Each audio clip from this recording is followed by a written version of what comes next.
দেখো সেইখানে হচ্ছে গাড়ির পর গাড়ি এসে যাচ্ছে, চারদিকে রাস্তা খারাপ করে, ওই পাশ দিয়েও রাস্তা খারাপ রেখে। দেখো পুলিশের গাড়িগুলো দেখো, এখন হচ্ছে ভোট বলে তাই জন্য পুলিশ এসেই যাচ্ছে।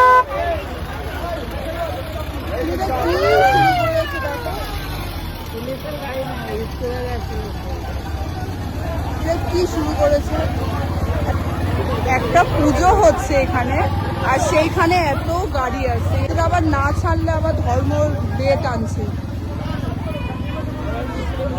আমাদের রাস্তায় নামাজ পড়তে দেয়নি, হ্যাঁ, আর রাস্তায় পুজো করবে, তাহলে ভাবো এটা কি, এরা কি মানে মানুষের পর্যায়ে পড়ে।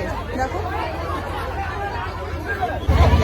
এইরকম কোনো বছর হয়নি, এই ফার্স্ট টাইম আমার লাইফে, ফার্স্ট টাইম। এই দেখো একটা পুজো হচ্ছে, সেখানে দণ্ডি কাটা হচ্ছে, সেইখানে হচ্ছে এসেই যাচ্ছে গাড়ি, একটার পর একটা গাড়ি এসেই যাচ্ছে, না ছাড়লে আবার ঝগড়া করছে। আজকের দিনে কে করবে ঝগড়া তোমরা বলো? এই হচ্ছে অবস্থা, 1 ঘন্টার জন্য ওয়েট করা যায় না। এইসব হয়ে যেত, তারপর এরা আসতো, না ছাড়লেই ঝগড়া করছে। আর কি বলবো, কিছু ভাষা নেই আর বলার, সবটাই মা দেখছে, মাই সব দেখুক।